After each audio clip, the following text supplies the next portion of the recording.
Okay बेटा, अब है आपका भाग नंबर 6। देखिए, इच्छावाचक वाक्य। जिस वाक्य में इच्छा विद्यमान होती है, इच्छा प्रकट होती है, उसे हम इच्छावाचक वाक्य कहते हैं। जैसे नव वर्ष मंगलमय हो, या नव वर्ष आपके लिए खुशियां लेकर आए, ईश्वर तुम्हें चिरायु करे, ईश्वर तुम्हें चिरायु करे। तुम्हें देखिए, ईश्वर तुम्हें चिरायु, चिरायु होती लंबी आयु प्रदान करे, यानी भगवान तुम्हें लंबी आयु प्रदान करे। अब है बेटा संदेहवाचक वाक्य। जिस वाक्य में किसी भी कार्य के करने में संदेह उत्पन्न होता है, उसे हम क्या कहते हैं? संदेहवाचक वाक्य। शंका उत्पन्न हो जाती है। देखिए, जैसे शायद आज वर्षा हो जाए, शायद आज वर्षा हो जाए, संदेह हुआ है, प्रकट हुआ।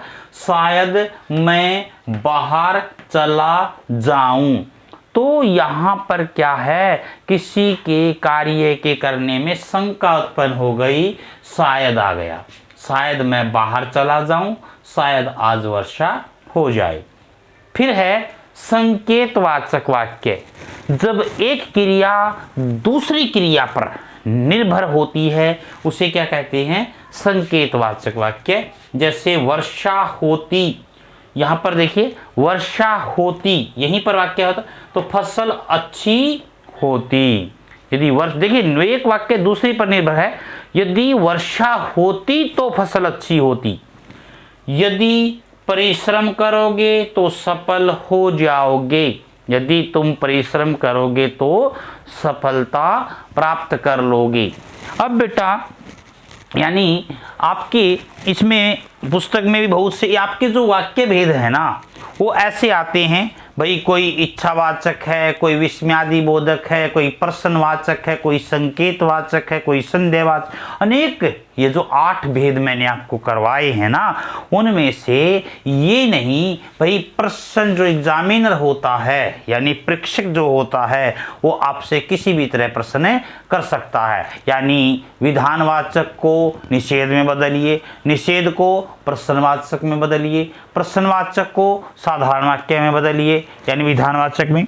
तो जैसे मैं एक वाक्य बोलता हूं, यह उपन्यास मुंशी प्रेमचंद ने लिखा है। अब ये वाक्य तो साधारण हुआ, यह उपन्यास मुंशी प्रेमचंद ने लिखा है। अब इसको यदि आ जाए कि भाई प्रश्नवाचक में बदलिए, तो ये आएगा, क्या यह उपन्यास मुंशी प्रेमचंद ने लिखा है? कृपया पत्र लिख दीजिए। आज्ञावाचक, पत्र लिख दो, पत्र लिख दो। मेरी पुस्तक यहाँ है, मेरी पुस्तक यहाँ है। इसको यदि प्रश्नवाचक में बदलना हो तो मेरी पुस्तक कहाँ है?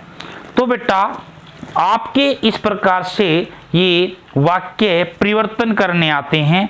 जैसे मैं कह दूं, प्रेम ने उसका काम नहीं किया, इसको संदेहवाचक में बदलिए, शायद प्रेम ने उसका काम नहीं किया। फिर है, एक उदाहरण और देता हूं, अनिल पुस्तक पढ़ेगा, विस्मयवाचक बनाइए। देखिए, इसने कहा ना विस्मयादि बोधक वाक्य। क्या? देखिए, इसने उदाहरण बेटा प्रश्न किया है, शायद आज ये एक वाक्य है बेटा, अनिल पुस्तक पढ़ेगा। ओ विस्मयादि, ओ अनिल पुस्तक पढ़ेगा, तो इसको क्या करते हैं? विस्मयादि बोधक में बदल देते हैं। तो इस प्रकार से आपके वाक्य परिवर्तन आते हैं।